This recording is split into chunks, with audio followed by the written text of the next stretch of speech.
అందరికీ నమస్కారం. Welcome to my channel JK learn to one. నేను మీ జేకే.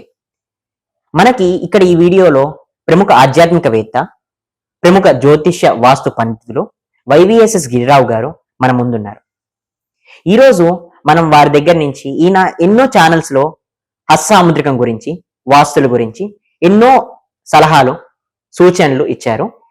వీరు మనకి రావటం, ఈ ఛానల్కి రావటం మనం చాలా అదృష్టం చేసుకున్నాము.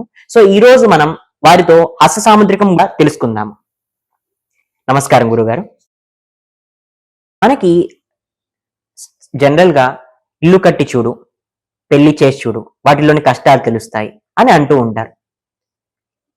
అవి మన చేతి జాతకంలో లేదా హస్త సాముద్రికంలో అవి నిజంగా ఉంటాయా, తెలుస్తాయా? కొంతమందికి ఇల్లు కట్టే భాగ్యం లేదు, ఇల్లు కట్టుకోలేకపోతాడు, సొంత ఇంట్లో ఉండలేకపోతారు అని జాతకంలో ఉంది అని కొంతమంది హస్త సాముద్రికలు చెప్తుంటారు, లేదా వాళ్ళ యొక్క ఆస్ట్రాలజిస్ట్ చెప్పుంటారు. సో అందుకని నేను కట్టుకోలేదు, నేను కట్టుకున్నా ఉండదు అని అంటూ ఉంటారు. అది ముందే ఇండికేట్ చేస్తారా, లేదా అది నిజంగా రాసి పెట్టి లేకపోతే ఉండదా? వాటికి హస్త సాముద్రికానికి నిజంగా అంత ఇండికేషన్స్ అన్నవి ఎలా ఉంటాయి? వీటి గురించి మన ప్రేక్షకులకి కొంచెం విపులంగా ఎక్స్ప్లెయిన్ చేయగలుగుతారా? అంటే ఇందులో ప్రధానంగా స్క్వేర్ అనేది ఒక విధానంలో వస్తుంది. తర్వాత మనకి ఇంటూ మార్క్ అంటారు, క్రాస్ మార్క్ అంటారు, అదొకటి వస్తుంది.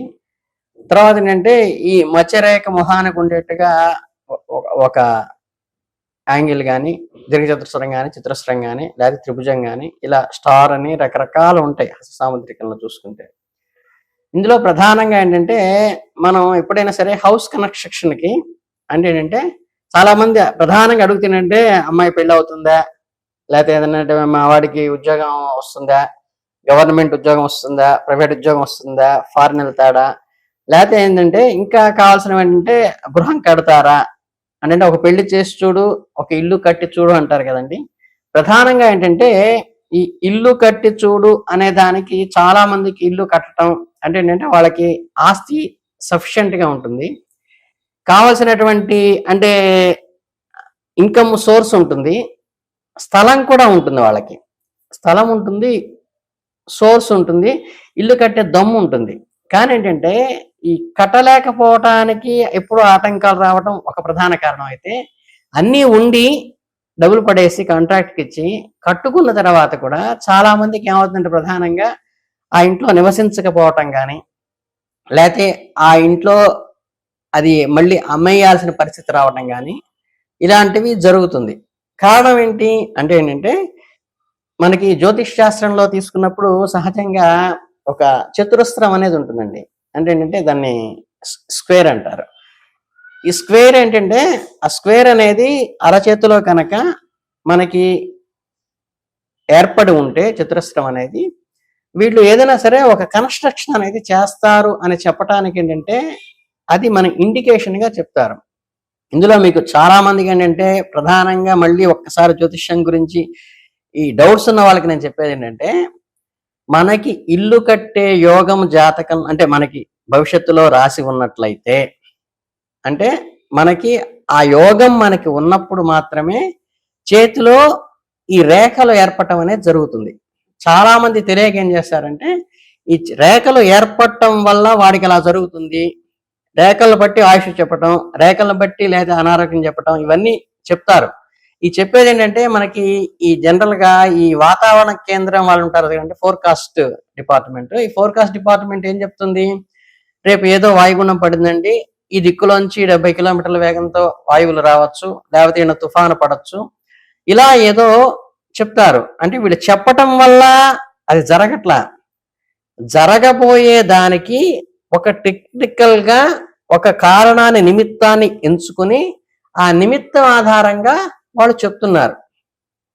అంటే ఏంటంటే దాన్ని ఇండికేషన్ గా తీసుకుని చెప్తున్నారు. అంటే మనకి ఒక రైలు వస్తుందని చెప్పారు అనుకోండి, వీళ్ళు రైలు వస్తుందని ఏంటంటే పక్క స్టేషన్ లో అక్కడి నుంచి అది దాటింది కాబట్టి వీళ్ళకి వైర్లెస్ సెట్ లో ఇది అందుబాటులో ఉందని కాబట్టి దాన్ని ఇండికేట్ చేశారు. అంతేగాని వీళ్ళు అలా కూర్చోబెట్టి నువ్వు చెప్పండి ఫలానా ట్రైన్ ఇప్పుడు వస్తుందని చెబితే ఆయన చెబితే స్టేషన్ మాస్టర్ మైక్ లో చెప్తే రాదది, వచ్చేది వీళ్ళు చెప్తారు. అలాగే జ్యోతిష్య శాస్త్రాన్ని మనం ప్రాథమికంగా ఎలా తీసుకోవాలంటే మనకి ఏవైతే యోగాలు ఉంటాయో, ఏవైతే ఆయుష్ ఉంటుందో, ఏవైతే అనారోగ్యాలు ఉంటాయో, ఈ మనకున్నటువంటి పుట్టుకను బట్టి ఏర్పడినటువంటి జాతక చక్రం ప్రకారం ఇది ఇలా జరగాలని ఉన్నప్పుడు అది చెయ్యి ఇండికేట్ చేస్తుంది.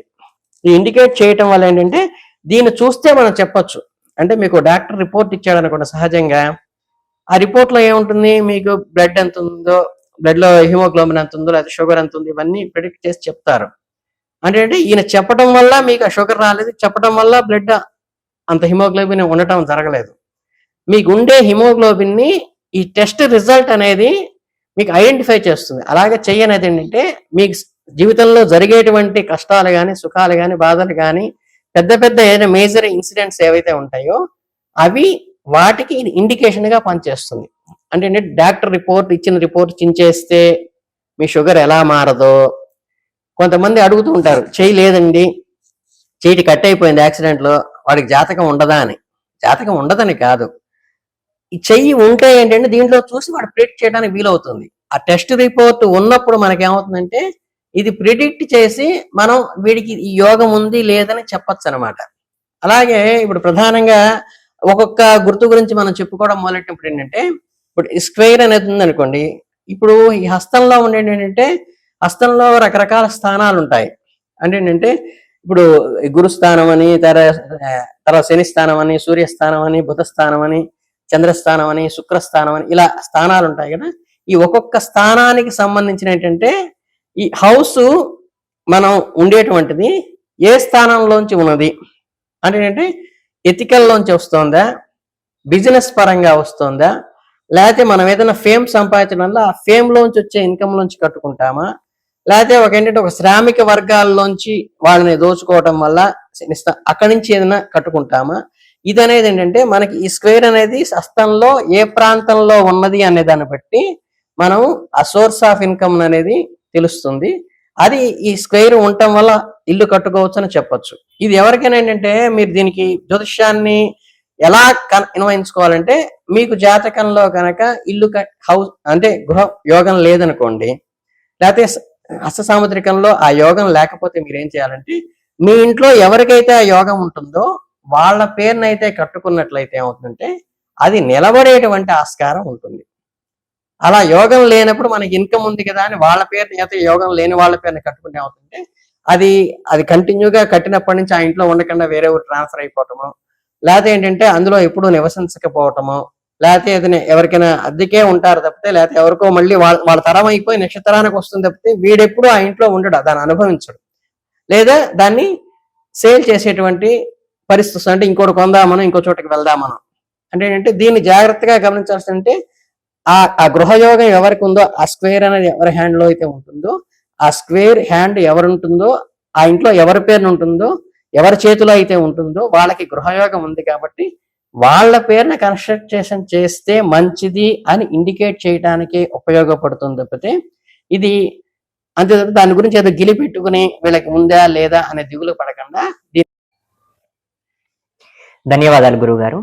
చాలా బాగా ఇప్పుడు మనకి చాలా మంది ఇల్లు కట్టుకోవాలి అనుకుంటారు, కానీ వాళ్ళకి లేదు, భాగ్యం లేదు అన్న గిలితో కట్టుకోలేకపోతున్నాను అని చాలా మంది బాధపడుతున్నారు. కానీ ఇప్పుడు మీరు వివరంగా వివరించిన విషయంలో దానికి సంబంధించిన రెమెడీ, ఎలా కట్టుకుంటే మంచిది, ఎలా కట్టుకోవచ్చు, ఆ సౌభాగ్యంగా ఉండాలి, ఆనందంగా ఉండాలి అంటే వారి సొంత ఇల్లు, వారికి ఎవరికైతే సౌభాగ్యం ఉందో వారి కుటుంబ సభ్యులలో కానీ అలా వారి పేరు మీద తీసుకొని హ్యాపీగా కుటుంబంలో ఇల్లు కట్టుకోవచ్చు అని చాలా వివరంగా వివరించారు. ధన్యవాదాలు.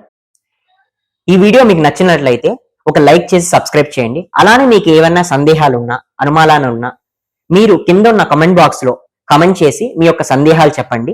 అలానే కింద ఉన్న వాట్సాప్ నెంబర్ కి మీకున్న సందేహాలు చెప్పడం వల్ల మనం గురువుగారితో మాట్లాడుకొని దాన్ని బట్టి మనం నెక్స్ట్ వీడియోస్ లో మీకు సందేహాలన్నిటికీ సొల్యూషన్స్ రూపంలో వీడియోస్ మీ ముందుకు వస్తూ ఉంటాయి. సదా మీ సేవలో నేను మీ జేకే.